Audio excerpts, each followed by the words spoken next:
2 Timóteo, capítulo 3, versículo 16.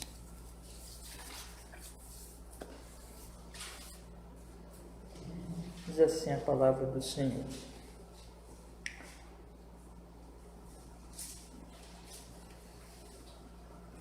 Toda a Escritura é divinamente inspirada e proveitosa para ensinar, para repreender, para corrigir, para instruir em justiça, para que o homem de Deus seja perfeito e perfeitamente instruído para toda a boa obra.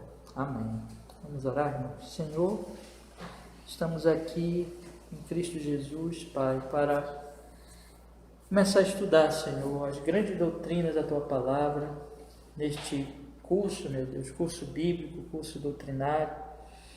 Nós pedimos que o Senhor perdoe os nossos pecados e nos conceda, Senhor, a Sua misericórdia, para que nós possamos, Senhor, entender a verdade, que o Espírito Santo seja o nosso professor, nos instrua, nos guie durante toda essa série de estudos, meu Deus, até a conclusão, para o nosso bem, para a nossa edificação, fortalecimento na santa fé do Evangelho, que nenhum de nós, Senhor, seja enganado pelas mentiras do próprio coração ou dos outros homens, mas que todos nós sejamos realmente convertidos, santificados em torno de Jesus, em Cristo Jesus, pelo poder do Espírito Santo, para a glória do Teu nome, Senhor, para o nosso bem. Nos conduz hoje essa aula e conduz as próximas, Senhor, que virão.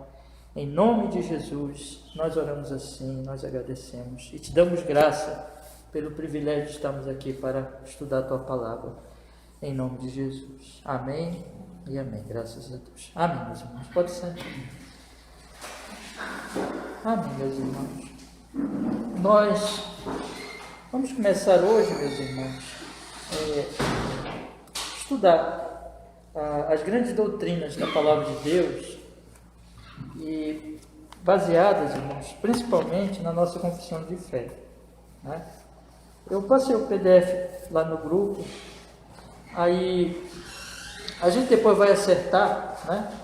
Se quem quiser fazer um pedido, nós pedimos para a editora. Bora ver aqui quem tem, né? Acho que vocês dois têm já, né? Aí os irmãos não têm ainda, né? E aí a gente vai ver depois quantos vão querer a versão impressa, né? E a partir daí, então, nós fazemos um pedido unificado, né? Mas o mais importante é que vocês já tenham o PDF e vocês já vão poder, então, ir lendo, estudando. E esse nosso estudo ele vai ser baseado realmente na nossa confissão de fé. É a nossa confissão de fé aqui da nossa igreja, né? Confissão de Fé Batista. Nós vamos usar aqui essa versão, que é dos Irmãos do Estandarte de Cristo, uma editora confessional. E nós vamos usar então a versão desses irmãos, seguindo os capítulos, explicando os capítulos, as doutrinas, procurando então dar a compreensão segundo a palavra de Deus, né? Nós acreditamos que a nossa confissão ela segue as Escrituras, é claro, avaliando tudo pelas Escrituras sempre, e assim ensinando as principais doutrinas, irmãos. Qual é o nosso objetivo nesse estudo, nesse curso bíblico? Então, essa aqui é uma classe de membresia, né? Uma classe de novos membros, digamos assim. Então, o propósito, meus irmãos, ele é duplo, na verdade. É um propósito de conhecimento mútuo. Os irmãos estão interessados em fazer parte oficialmente desta igreja. Isso nos alegra muito, né? Muito. Mas é importante nós entendermos duas coisas. Em termos assim de fazer parte da membresia de uma igreja, deve acontecer duas coisas. Primeiro, a igreja ela deve conhecer bem os candidatos à membresia. Quando eu digo igreja, né, eu digo não só o pastor, mas aqueles que já são os membros, né, da igreja, daquela comunidade, daquela igreja local. E isso, meus irmãos, esse conhecimento, ele tem um propósito muito definido. Nós acreditamos que existe a obra da graça de Deus formando o seu povo, formando a sua igreja, de todos os locais, de todas as nações. Nós entendemos assim, eu vou explicar ainda esse assunto mais na frente aí aos irmãos, mas já para vocês entenderem agora, dentro da teologia reformada, nós dizemos assim, existe a igreja invisível e a igreja visível, né? A igreja invisível é a igreja que só Deus conhece, é a igreja de todos os eleitos, todos aqueles que realmente irão crer, irão ser chamados, o Espírito Santo vai agir na vida deles, e essas pessoas, só Deus sabe a sua totalidade. Deus escolheu essas pessoas antes de todos os tempos, Jesus veio morrer por elas, e com o passar do tempo, né, na medida que o Evangelho vai sendo pregado, essas pessoas vão sendo chamadas pelo ministério da palavra, pela proclamação do Evangelho. Então o Espírito Santo ele vai regenerando essas pessoas e trazendo para a fé em Jesus. E colocando essas pessoas na igreja visível. Veja só. Então, existe a igreja invisível, que só Deus sabe, só Deus conhece a totalidade dela. E só Deus realmente sabe quem é dele, de forma absoluta, né?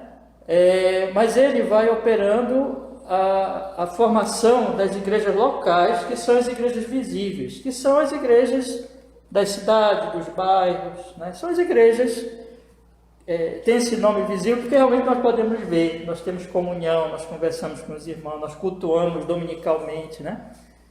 E o Espírito Santo então vai formando essas igrejas. Essas igrejas, elas são um milagre. Então, meus irmãos, uma igreja cristã, uma igreja verdadeira, ela vai proclamar o Evangelho. A palavra de Deus diz que ela é coluna e baluarte da verdade.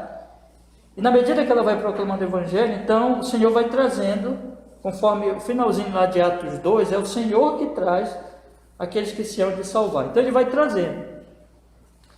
E essa igreja então deve receber estas pessoas como membros da igreja local.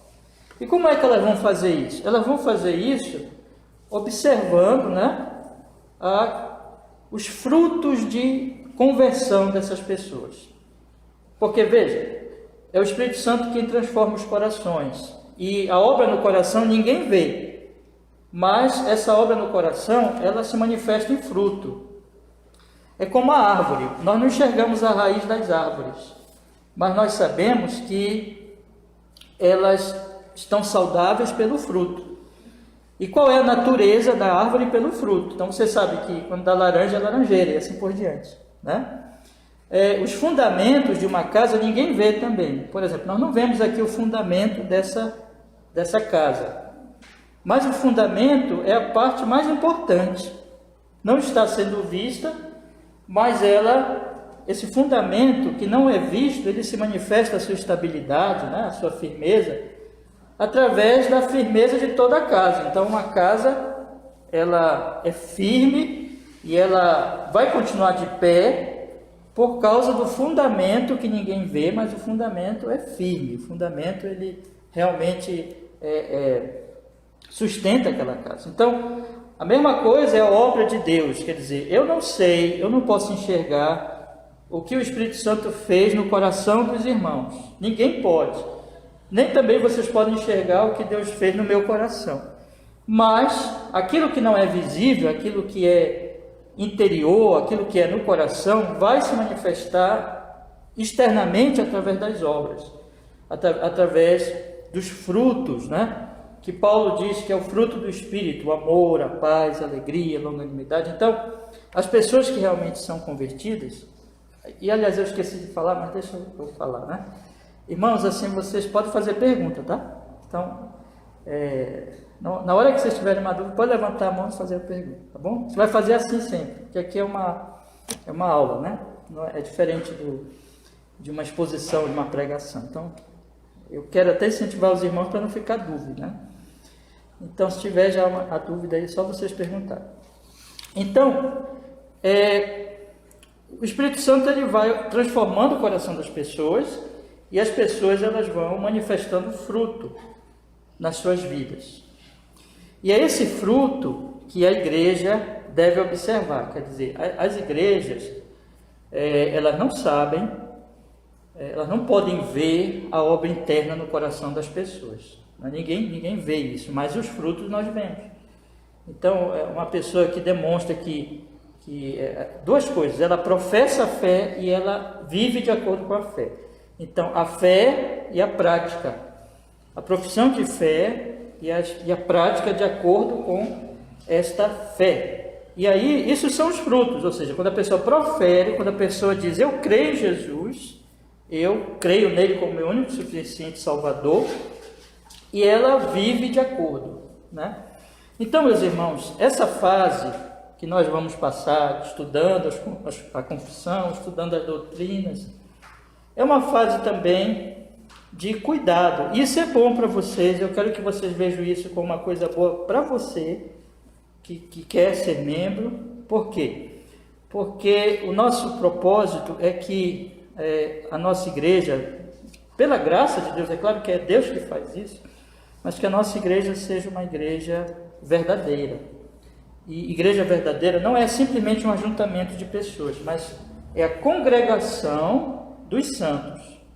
E quem torna a pessoa parte dos santos, parte da igreja, né, é o Espírito Santo.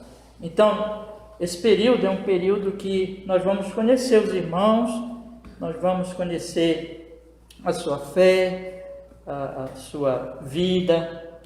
E isso, meus irmãos, no final desse período, né, quando nós então fizermos a recepção dos irmãos, a igreja vai recebê-los com grande alegria, porque desse período os irmãos, e eu acredito que eu já tenho convivido há algum tempo, né, com os irmãos, e eu tenho muita esperança de que será assim, né, pelo que nós já temos observado na vida de vocês, e que pela misericórdia e graça do Senhor, vamos continuar observando e que queremos muito recebê-los, então, mas é preciso esse tempo para nós conhecermos vocês, para nós termos, vamos dizer assim, aquela percepção de que realmente a pessoa creu em Jesus, a pessoa ama a Cristo e a pessoa realmente serve o Senhor Jesus e serve a igreja, vai amar a igreja de Deus, né? Então, essa é a primeira questão, grande questão. É a igreja conhecer os irmãos que estão chegando, né? A segunda questão é os irmãos conhecerem a igreja, porque é um conhecimento dos dois lados, né? Então, por isso que é bom esse período, por quê? Porque tanto a igreja conhecerá os irmãos, como os irmãos conhecerão a igreja.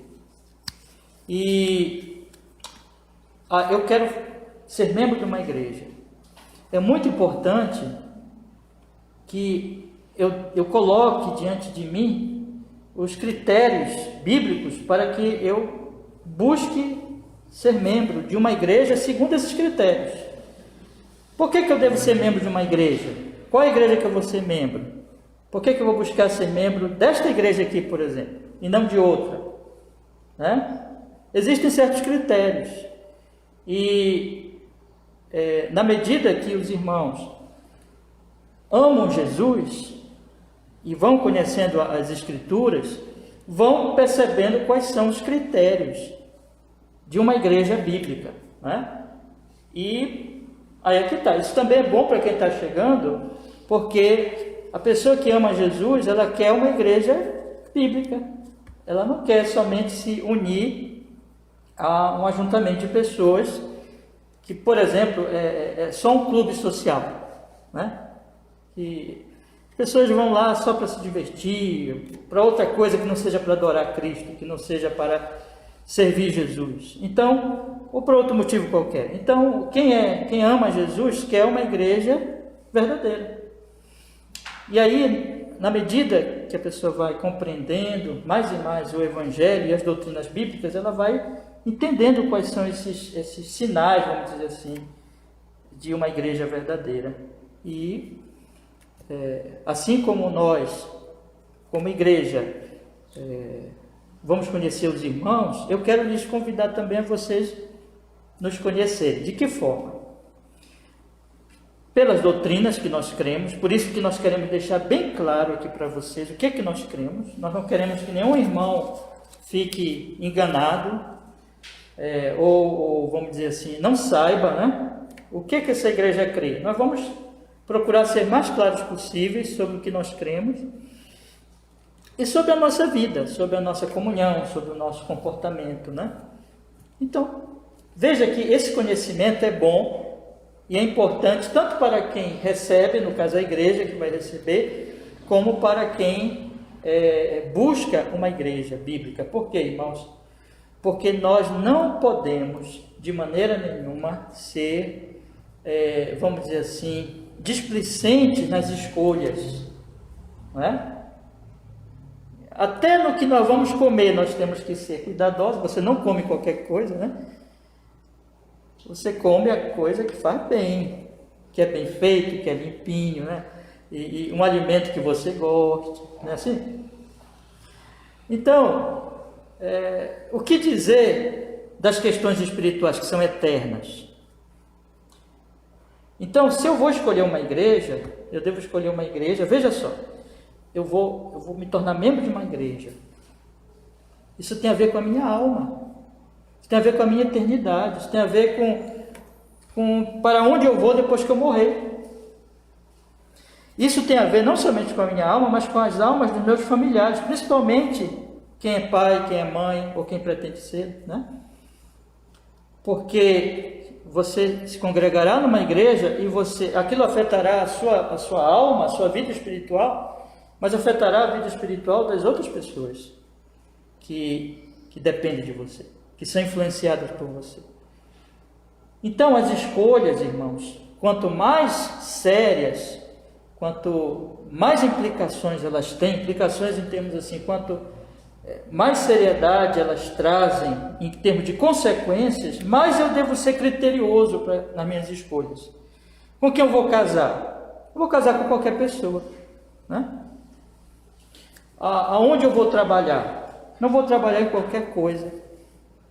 Eu devo ser criterioso. Por quê? Porque essas coisas são importantes, essas coisas elas vão trazer consequências sérias na minha vida, na vida da minha família. E eu quero dizer para vocês que igreja, congregar-se, é uma das coisas mais sérias que alguém pode escolher. Então, meus irmãos, eu quero que vocês vejam isso como algo bom para vocês. Nós não queremos que vocês sejam enganados no sentido de, eu pensava que a igreja era assim, né? Ou eu pensava que a igreja acreditava assim. Não. Sejam criteriosos conforme as Escrituras e vocês nos conhecerão, vocês saberão que nós cremos e nós também vamos conhecer os irmãos e nós esperamos que no final, né, um aceite o outro, né? Ou seja, que eu acredito que assim será, né? Mas esse período é um período importante. Então eu queria dizer por que nós estamos fazendo isso, por que nós não recebemos imediatamente todas as pessoas que começam a congregar conosco, a frequentar os cultos, né? Por causa desses critérios, por causa desse cuidado. Então, em relação à igreja, vamos resumir então. Em relação à igreja, a igreja tem que receber aqueles que são da igreja invisível. A igreja visível, que é a igreja local, deve receber aqueles que já são da igreja invisível, que já são da igreja no sentido espiritual, que já têm o Espírito Santo. E isso pelos frutos que essas pessoas vão manifestar. E aqueles que são já da igreja invisível, que são de Cristo, que já amam Jesus, eles quererão uma igreja que seja uma igreja verdadeira, que seja a expressão local da igreja invisível, da qual eles já fazem parte no coração. Entende? Então, isso é bom para todo mundo. Uma igreja que não tem critério nenhum para receber membros, já mostra sinais muito fortes de que não é uma igreja saudável, verdadeira, genuína. Se o interesse é só lotar o local de cultos e encher o local de cultos e fazer tudo para encher, isso já não é bom, já não é um bom sinal, né? Mas se o interesse é pregar o Evangelho e reunir o povo de Deus e edificar os santos, aí já é um bom sinal. E onde o Espírito Santo atua, essas coisas vão acontecer tanto da parte da igreja como da parte daqueles que buscam fazer parte, né, da igreja. Tá bom? Então, meus irmãos, diga. Uma dúvida. Nesse período, a igreja perceber que o irmão ou a irmã tem algum desvio no caráter cristão por ela ter. Como é feito? A igreja vai recusar a entrada? Como é feito? Tá. Olha, se por exemplo for constatado, né, observado que a pessoa ainda não é, vamos colocar assim, porque a coisa que para a pessoa não ser recebida é se ficar manifesto que ela não é convertida, né? Ela não é convertida. Não é que ela não seja perfeita, porque ninguém é perfeito, né? Então tem aquela coisa assim, não procure uma igreja perfeita, porque na hora que você entrar nessa igreja, você vai deixar ela o quê? Imperfeita, né? Porque todos nós somos o quê? Imperfeitos. Então essa pergunta do irmão é muito boa. Então, se ficar evidenciado mesmo que uma pessoa ainda não é convertida, por exemplo, se ela acredita numa heresia, né? Se ela não acredita que Jesus é o Salvador, por exemplo, ou se ela não acredita numa doutrina essencial para o Evangelho, né? E aí é um motivo de a igreja não receber essa pessoa. Por exemplo, se ela acredita, se ela é uma herege, né? Então, for constatado isso pelo que a pessoa fala, diz, professa, aí a igreja vai falar claramente, no caso do pastor, né? Vai dizer, olha, irmão, não pode nem chamar de irmão, mas olha, meu caro, minha cara, né? Nós acreditamos assim, você não acredita assim, então o que é que nós vamos fazer? Você pode continuar frequentando, ouvindo o Evangelho, a palavra, mas nós achamos melhor dar um tempo para a sua recepção. Então a gente vai tratar com muito carinho, né?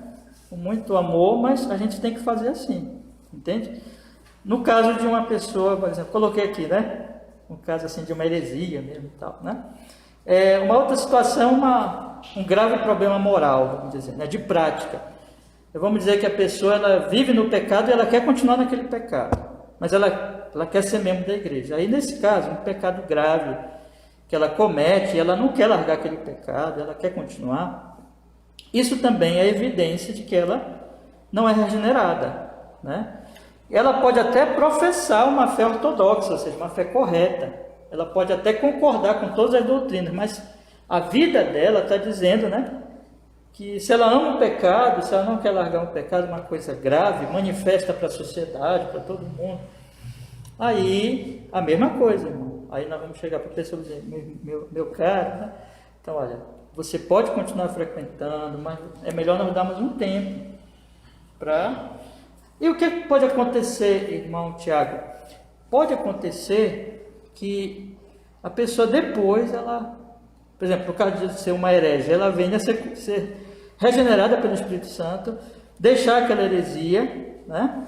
E numa outra vez ela entrar na igreja. Ou seja, ela sempre, nesse caso assim, ela sempre fez parte da igreja visível, só não estava manifesta ainda, né? Porque ela não estava no estado de heresia.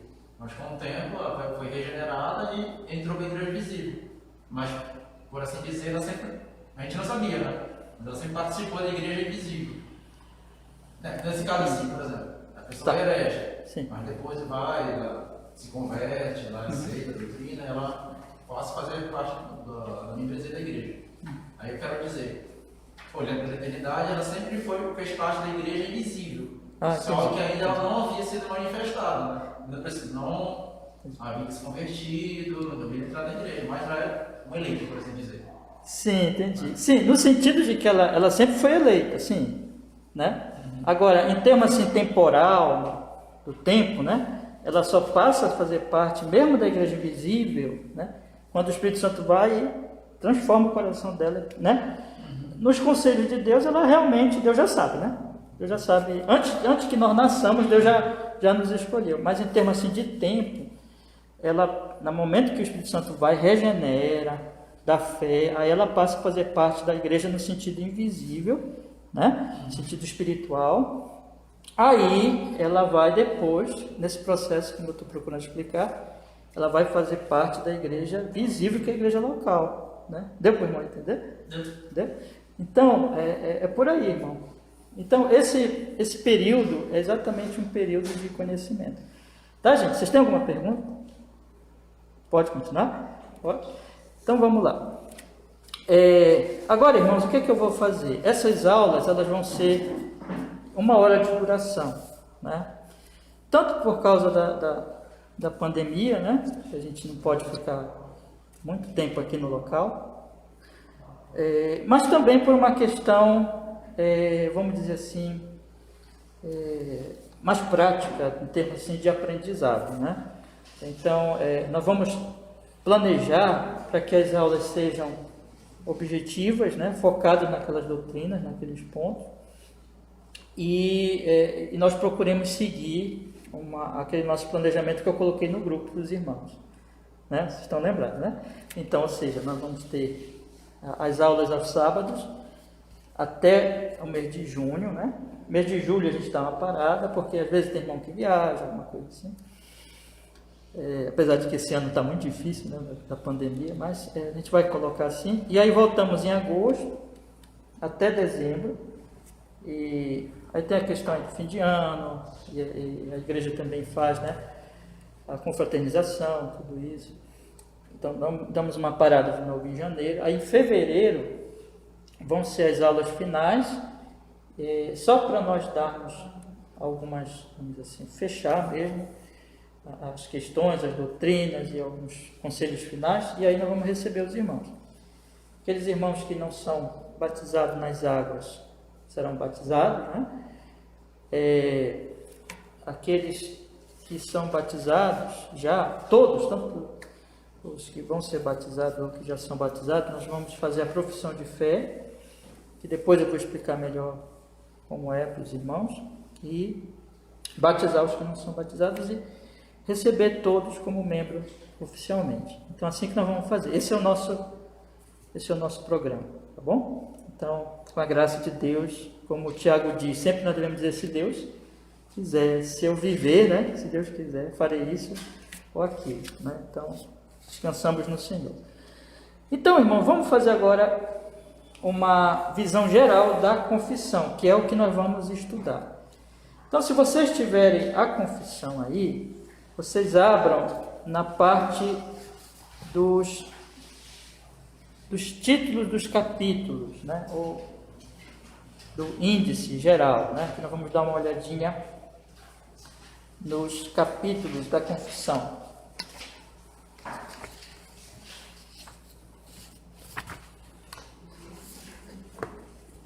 Deixa abertinho aí o PDF, né? Como vocês tiverem, ou livro impresso ou PDF. Mas eu me volto agora para o texto bíblico, o texto das Escrituras, que diz: toda a Escritura, o texto que eu comecei o estudo bíblico nesta noite. 2 Timóteo 3,16. Toda a Escritura é divinamente inspirada e proveitosa para ensinar, para repreender, para corrigir, para instruir em justiça, para que o homem de Deus seja perfeito, perfeitamente instruído para toda boa obra. Então veja, toda boa obra está nas Escrituras, né? Mas antes disso, o apóstolo Paulo, ele diz assim, no versículo 14, leia comigo também, por favor. Tu, porém, permanece naquilo que aprendeste e de que foste inteirado, sabendo de quem o tens aprendido, e que desde a tua velhice sabe as sagradas Escrituras que podem fazer-te sábio para a salvação pela fé que é em Cristo Jesus.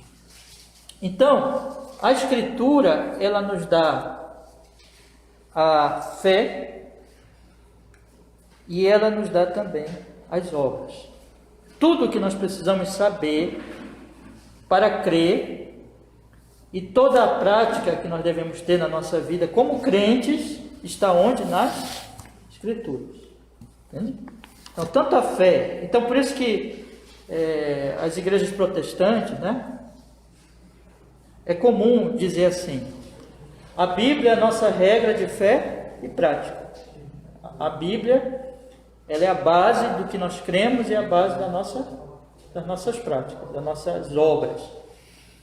Então, meus irmãos, nós queremos começar com esse lema, vamos dizer assim, para que os irmãos, isso vai nortear todos os nossos estudos, ou seja, tudo que nós vamos tirar, tudo que nós vamos falar, tirar em termos de doutrina, de onde nós tiramos as nossas doutrinas, o que é que nós vamos falar, o que é que nós vamos ensinar. Pela graça de Deus, nós desejamos que seja tudo conforme as Escrituras. Tudo das Escrituras. Ela é a nossa base. Bom? Então, por isso que eu convido agora vocês, tendo esse primeiro princípio geral, eu convido vocês a olharem as doutrinas, porque as confissões reformadas, elas terão esse princípio, que é o princípio da reforma, um dos princípios da reforma, que é o sola Scriptura, ou seja, somente a Escritura. Somente a Escritura, ela é a base da nossa fé e da nossa prática. Então, todas as confissões reformadas, elas têm esse princípio básico. Elas tirarão a sua doutrina e a sua prática das Escrituras. A nossa confissão de fé, que é a Confissão de Fé Batista, de 1689, é a segunda, também chamada Segunda Confissão de Fé de Londres.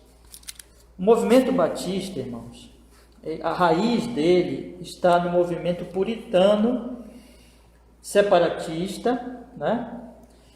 Depois os irmãos podem fazer uma pesquisa e tem algumas coisas aí na internet, alguns vídeos, que vários pastores já têm explicado essas coisas, mas eu quero explicar assim, em poucas palavras, né? Então, e esses movimentos, eles vieram, todos eles, do movimento da Reforma, que começou ali com Lutero, mas Lutero já bebeu de algumas pessoas antes dele, é o movimento, vamos dizer assim, de pré-reforma, os pré-reformadores. Aí vem o Lutero, que era um monge, estudando as Escrituras, começou a perceber os erros na sua igreja, o afastamento da sua igreja da Bíblia, e começou a proclamar a justificação pela fé somente, aquelas doutrinas fundamentais ali da Palavra de Deus, do Evangelho. Depois dele, outro grande reformador foi João Calvino, e outros estiveram ali naquele período, mas os dois maiores são esses mesmo, né? Vamos dizer assim, os dois que marcaram realmente a história da Reforma, Lutero e Calvino. E outros, vamos dizer assim, que estavam ali no movimento da Reforma, quando a Reforma ela foi especialmente para a Inglaterra, já ainda no século XVI, mas principalmente no século XVII, aí nós temos ali um movimento puritano, que é um movimento que queria reformar a Igreja da Inglaterra, que já tinha tido ali uma reforma, mas uma reforma parcial, mas eles queriam reformar o culto e levar a piedade para a sociedade, assim por diante. E esses irmãos, eles, desse grupo, desse movimento, vários pastores teólogos, escreveram muitos livros, surgiram os batistas, né? Então, nós temos a primeira confissão de Londres e a segunda confissão. E essencialmente são as mesmas doutrinas nessas duas confissões. Mas a segunda confissão, que é essa que nós vamos estudar, ela é muito semelhante a outras duas confissões reformadas, que é a confissão de Westminster e a confissão de Savoy. A confissão de Westminster dos nossos irmãos presbiterianos e a de Savoy dos congregacionais. Então, a nossa confissão, ela vai beber, né, ela vai ser muito influenciada pela primeira confissão batista, e por essas outras duas confissões reformadas. Tanto que se você pegar essas três confissões, confissão Westminster, Savoy e Batista, a segunda Batista, elas são muito semelhantes. Isso mostra que a raiz, vamos dizer assim, do movimento batista era reformado, calvinista, né? Que todas essas confissões elas eram calvinistas, e dali, meus irmãos, desse movimento de reforma que surge, então essa é uma questão importante para nós enfatizar, o movimento batista. Qual era a essência de todo o movimento reformado? É isso que eu acabei de falar para os irmãos. O sola scriptura, de que todas as nossas doutrinas e toda a nossa prática deve ser extraída das escrituras sagradas. O que era totalmente contra o princípio católico romano, que acredita nas escrituras, mas acredita também na sua tradição. Mas os reformadores disseram, não, a tradição ela é importante, a tradição nós não podemos descartar a tradição, ela é muito importante, mas a tradição não pode estar em pé de igualdade com a Bíblia. A Bíblia julga a tradição. E nós vamos se interpretar a Bíblia junto com outros teólogos do passado, eles não rejeitaram isso, mas eles não colocaram no mesmo pé de igualdade. Então, esse é o movimento reformado. E as confissões reformadas, elas têm todos esse princípio, meus irmãos. Agora, vamos entender, e o que eu vou fazer hoje é dar uma visão geral da confissão. Aí, semana que vem, nós vamos entrar realmente no texto. Então, por isso que eu lhes convido agora a vocês olharem os títulos dos capítulos ou das doutrinas que nós temos aí, meus irmãos. Eu vou citar rapidamente aí, vocês vão acompanhar comigo. Sagradas Escrituras, Deus e a Santíssima Trindade, os decretos de Deus, a criação, a divina providência, a queda do homem, o pecado e o castigo desse, a aliança de Deus, Cristo mediador, o livre-arbítrio, o chamado eficaz, a justificação, a adoção, a santificação, a fé salvífica, o arrependimento para a vida e salvação, as boas obras, a perseverança dos santos, a segurança da graça e da salvação, a lei de Deus, o evangelho, a extensão da sua graça, liberdade cristã, liberdade de consciência, o culto religioso e o dia do Senhor, os juramentos lícitos e votos, magistrado civil, o matrimônio, a igreja, a comunhão dos santos, o batismo e a ceia do Senhor, o batismo, a ceia, 2 capítulos só para cada ordenança, e o último capítulo, o estado do homem após a morte e a ressurreição dos mortos, aliás, penúltimo, perdão, e o último mesmo é sobre o juízo final. Irmãos, esses capítulos, eles estão ordenados logicamente, e essa lógica, ela está dentro do princípio das Sagradas Escrituras. Qual é o primeiro capítulo de todas as confissões reformadas, da nossa e dessas outras que eu citei aos irmãos? O primeiro capítulo é as Sagradas Escrituras. Por quê? Porque todas as doutrinas são extraídas das Sagradas Escrituras. Então, não temos nenhuma doutrina que vem depois, a origem dela, a fonte dela é outra, mas sempre as Sagradas Escrituras. Então, por isso que a primeira, observem o que eu vou lhes dizer agora, não é a doutrina mais importante, não é, mas a doutrina mais importante é a que eu vou falar daqui a pouco.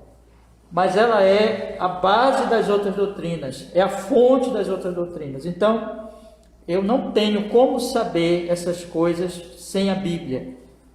Por isso que a ênfase é Escritura. Por isso que eu tenho que entender o que é a Escritura, a natureza da Escritura, como a Escritura se relaciona com outras supostas fontes, como ela deve ser usada por nós. Então, esse primeiro capítulo, semana que vem nós vamos começar a estudar, ele vai tratar só da Bíblia, só da Escritura Sagrada. Por quê? Porque eu preciso entender a natureza dessa fonte, essa base de todas as doutrinas, eu preciso compreender bem, entender o que a Bíblia é. Então, E é por isso que ela é a primeira. Agora, qual é a segunda doutrina, meus irmãos? A segunda grande doutrina, em sequência, mas não a menos importante, na verdade a mais importante, é sobre Deus e a Santíssima Trindade. Deus e a Santíssima Trindade. Então aqui eu quero lhes dizer, qual é a doutrina mais importante de todas? É a doutrina de Deus.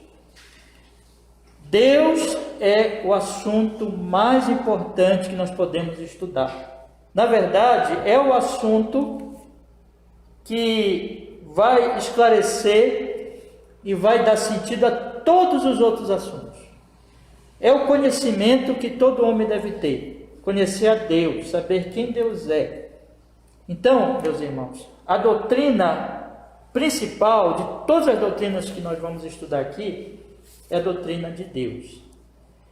E a doutrina de Deus, outro ponto importante também, ela vai se dividir, esse assunto, esse tema, né, vai se dividir em dois pontos aqui, dois aspectos. Primeiro, no ser de Deus.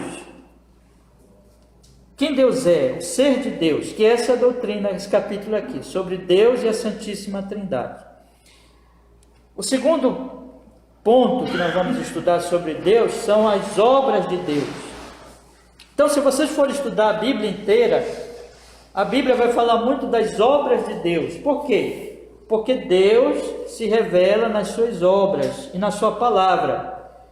A palavra de Deus e as obras de Deus revelam quem Deus é. O ser de Deus se expressa nas suas obras e na sua palavra.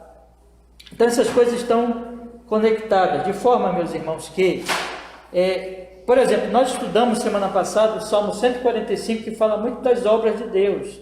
E o salmista louva a Deus por causa das suas obras. Por quê? Porque Deus se revela pelas suas obras. Então, o segundo capítulo, ele fala do ser de Deus, Deus e a Santíssima Trindade. Deus é um, mas ele subsiste em três pessoas. Depois a gente vai estudar melhor a doutrina da Trindade, mas esse é o ser de Deus. Mas Deus, ele se revela nas suas obras, e toda confissão, ela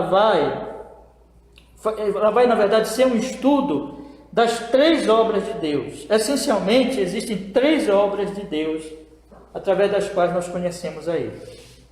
Primeira obra, a criação. Segunda obra, a providência. Terceira obra, a redenção. Então são essas três obras, meus irmãos, que nós vamos estudar por toda a confissão: criação, providência, redenção. Essas três obras de Deus revelam o ser de Deus, o caráter de Deus. A palavra de Deus vai explicar essas três obras e mostrando quem é então esse Deus que é único, um Deus trino, né? A Trindade Santa. Então, o que eu quero dizer com isso, meus irmãos? Que, ainda que nós temos aqui esse capítulo que fala diretamente de Deus, mas na verdade toda a confissão, o assunto inteiro das doutrinas bíblicas, porque aqui são as doutrinas bíblicas, é Deus. Na verdade, não tem um capítulo aqui da confissão e das doutrinas bíblicas que não tratem de Deus. Tudo é sobre Deus. O assunto sempre é Deus. E Deus que nós precisamos conhecer, né? Eu acabei pulando aqui um aspecto, mas vejam que no capítulo 3 estudaremos o quê? Os decretos de Deus. Porque esse Deus, ele faz as coisas, essas três obras de Deus que eu falei, criação, providência e redenção, essas três obras, elas são na verdade a execução do decreto de Deus. Deus não faz as coisas assim aleatoriamente, ou porque decidiu fazer hoje, mas amanhã ele muda. Não é assim. Deus, ele tem os seus decretos, e tudo que ele faz, essas três obras dele, criação, providência e redenção, são, vamos dizer assim, execuções do santo decreto de Deus. Então, a confissão de fé, ela vai estudar este Deus revelado nas suas obras, a natureza desse Deus, o ser de Deus revelado nas suas obras, que são todas de acordo com o seu decreto. Então, o assunto nosso, irmãos, todo esse curso bíblico, o que é que nós vamos estudar? Deus. Esse é o nosso assunto. Porque esse é o assunto da igreja. Esse é o assunto dos cristãos. Se há uma coisa que diferencia os cristãos dos não cristãos, a igreja do resto da humanidade, é que a igreja, ela está interessada em Deus, em conhecer, e ela conhece a Deus, e ela ama a Deus, e ela serve a Deus, conforme a revelação dele nessas obras. E o mundo não conhece nada de Deus, o mundo é alienado, o mundo não sabe quem Deus é. Então, essa é a grande diferença da igreja para aqueles que não são da igreja, dos verdadeiros convertidos para aqueles que não são convertidos. É que quem é convertido conhece a Deus e se interessa em conhecer a Deus e ama a Deus e quer saber mais e mais quem Deus é.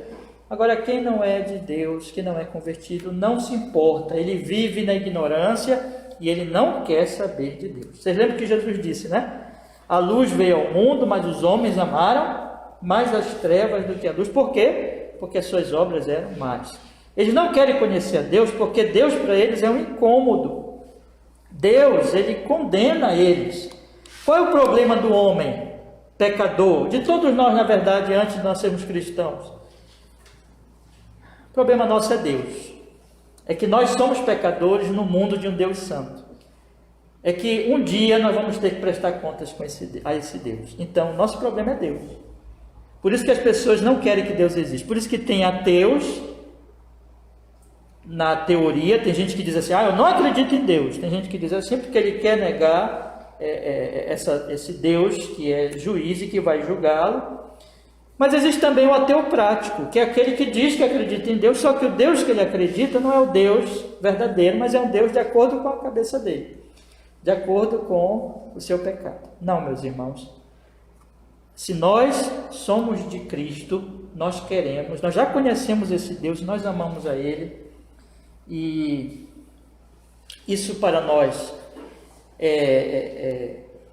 é algo que nos traz quebrantamento, porque nós ainda somos pecadores, nós estamos ainda em processo de santificação, nós vamos nos arrependendo, nós vamos chorando por nossos pecados, mas nós queremos ser santos, nós queremos agradar esse Deus, nós queremos ser usados por Ele para servir o nosso próximo. O mundo não vive isso, não sabe o que é isso.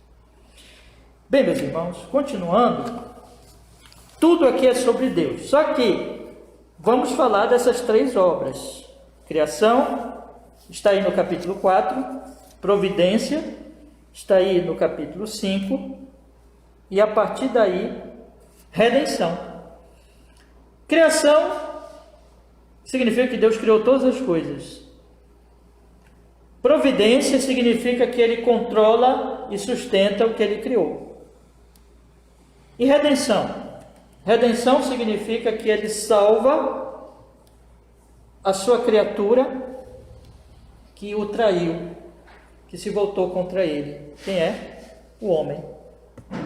A redenção, então, ela é uma redenção da humanidade, mas é uma redenção que afeta todo o universo, porque quando o homem pecou, o universo todo foi afetado. Então, a Bíblia ela vai dizer que haverá uma redenção da humanidade, mas também haverá um novo céu, uma nova terra. E que nós estamos nesse momento, na era ainda, em que o pecado está aí afetando todas as coisas. Por isso que existe morte, sofrimento, dor, destruição, calamidade, pandemia. Por isso que a gente está de máscara, né? Por isso que existe esse perigo, porque tem pecado no mundo. Então, meus irmãos, mas haverá a redenção do universo. E Jesus vai reinar. Mas Ele vem para salvar o seu povo. E em tudo isso nós temos então que tratar do problema da humanidade. O problema da humanidade é o pecado. É a queda. E essas são as consequências do pecado, que estão no capítulo 6. mais nós temos a verdade de que Deus não abandonou a humanidade e se revelou a esta humanidade nas alianças. E é um assunto muito precioso e muito importante, que eu quero incentivá-los muito a estudarem, o aliancismo bíblico, que é um assunto tão consolador e tão importante. Mas com o tempo eu vou falando mais e até indicando livros para os irmãos lerem, tá bom?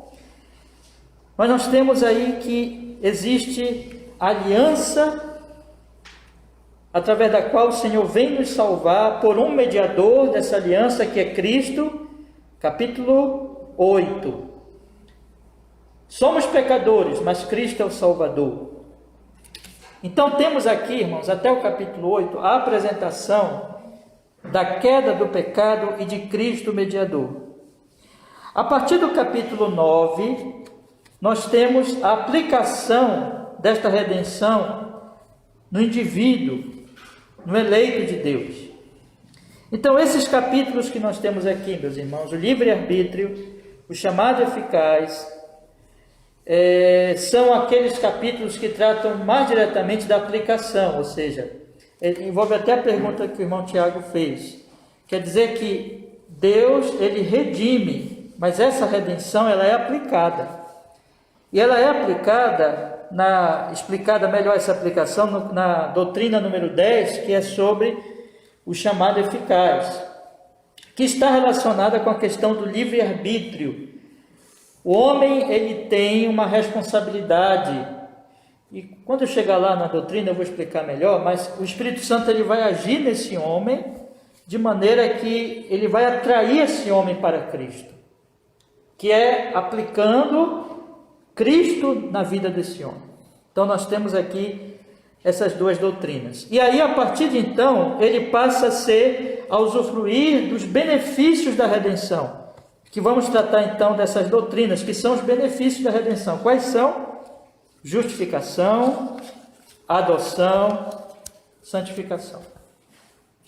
Esses são os benefícios, meus irmãos, mas tem um outro ainda, que eu vou falar daqui a pouco, que é a glorificação. No momento que você crê em Jesus, você é justificado e adotado. E você entra no processo de santificação.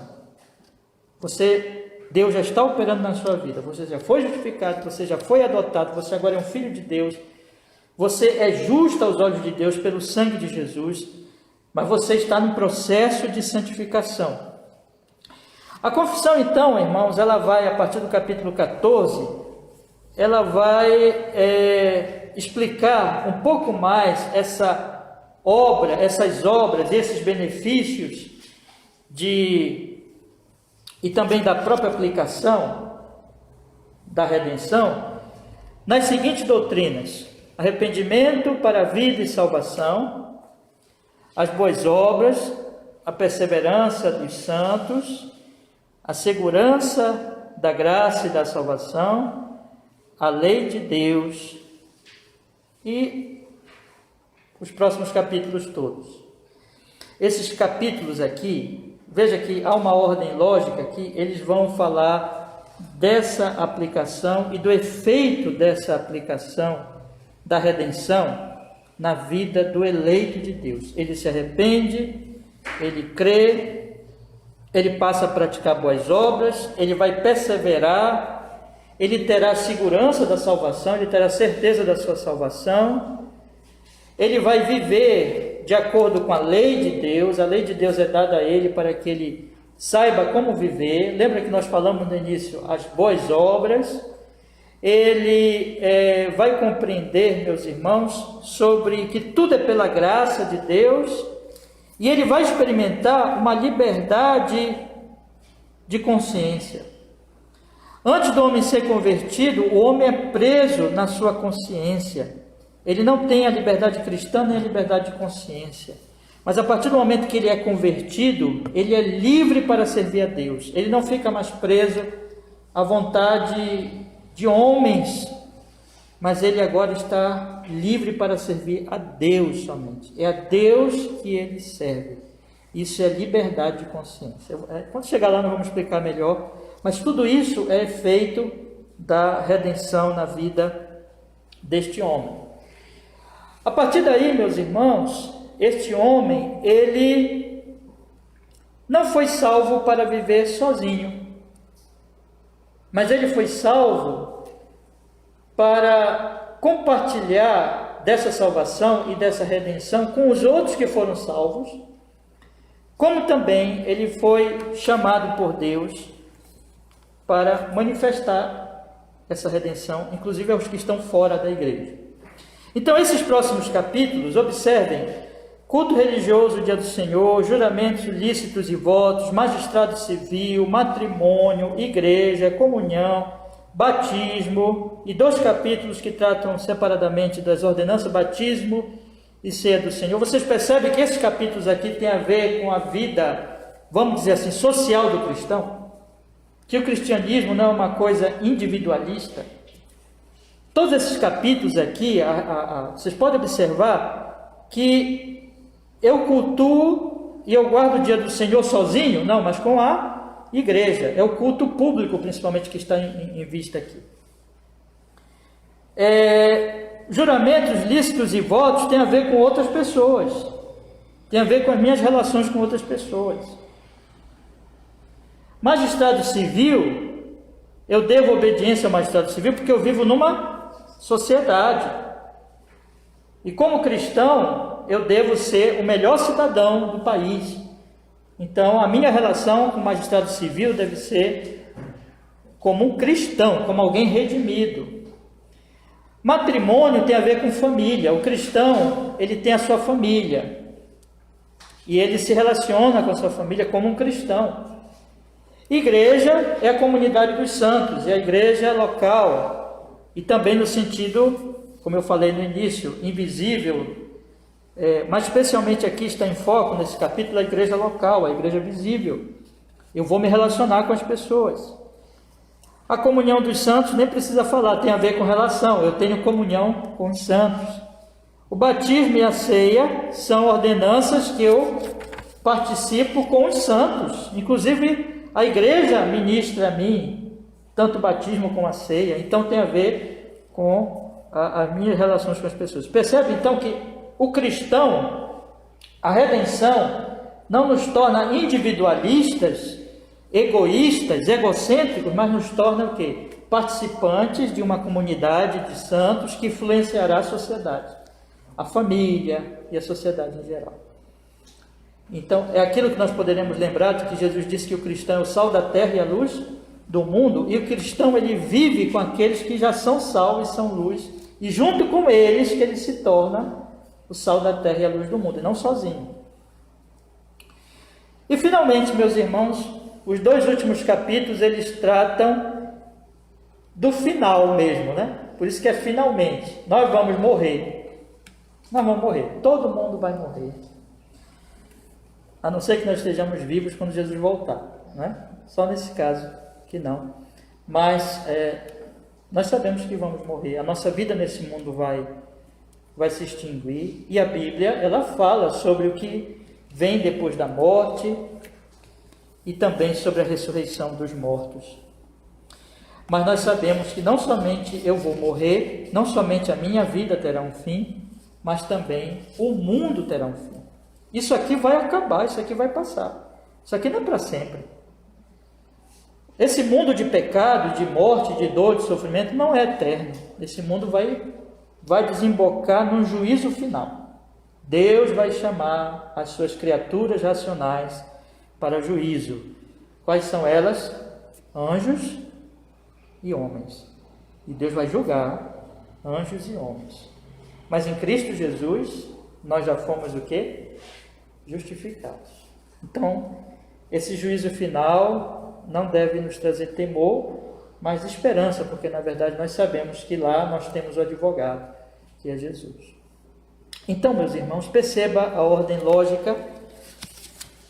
Todos esses capítulos tratam de Deus. A base é a Bíblia, a palavra de Deus. A doutrina principal é o ser de Deus e as suas obras. Quais são? Criação, providência, redenção. E tudo aqui tem a ver com isso. tem a ver com Deus, com o seu ser, com as suas obras. A redenção em Jesus, a obra do Espírito Santo na nossa vida nos chamando, a aplicação dessa salvação e os benefícios dela, e como tudo acontece com o indivíduo, tudo tem a ver com a nossa redenção para nós nos voltarmos para Deus e para nós amarmos a Deus em Cristo. E que nós fazemos parte de uma comunidade de santos, a comunhão cristã, que é a igreja aqui, para, junto com esses irmãos, adorarmos a Deus, influenciarmos uma sociedade que está caída para levarmos a eles o conhecimento de Deus. E nós vamos morrer para estar com Deus. Lembra que Paulo diz, para mim o viver é Cristo e morrer é lucro, e um dia eu vou ressuscitar. E nós vamos também testemunhar, todo olho verá a volta de Jesus e todos testemunharão o juízo final, onde a palavra final será de Deus e vamos habitar com Jesus para todo sempre no reino de quem? De Deus.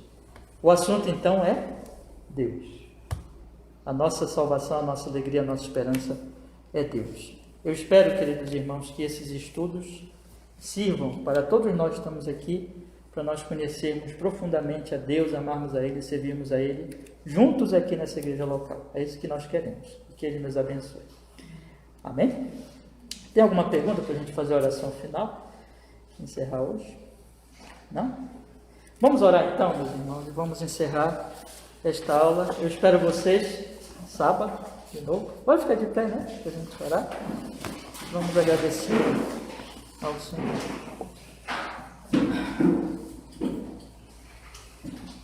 Senhor, nosso Deus, queremos agradecer pela oportunidade que nós tivemos esta noite de estudar, começar a estudar um pouco da Sua palavra, Senhor, dessas doutrinas, santas doutrinas do Evangelho. Senhor, nos ajude. Perdoe as nossas faltas e nos conceda a graça, a bênção de nós entendermos essas doutrinas preciosas que são, na verdade, doutrinas sobre o Senhor, verdade do Senhor, e assim te conhecer, te amar e te servir cada vez mais em Jesus, amando a igreja e amando a humanidade, servindo aos homens, levando a eles o Evangelho. Oramos assim, que o teu nome seja glorificado. Abençoa muito os meus queridos irmãos que estão aqui e a mim. Nos ajude, nos dê graça para que toda essa jornada seja uma jornada de conhecimento de Deus, do Senhor, de fortalecimento no amor ao Senhor e de amor uns aos outros. Que esse grupo se conheça, se ame e conheça também e ame a igreja aqui local e nós juntos possamos, nos anos que virão, se assim o Senhor permitir, servir ao Senhor, servindo uns aos outros no Senhor Jesus. E este bairro aqui, Senhor, em honra e glória ao teu nome.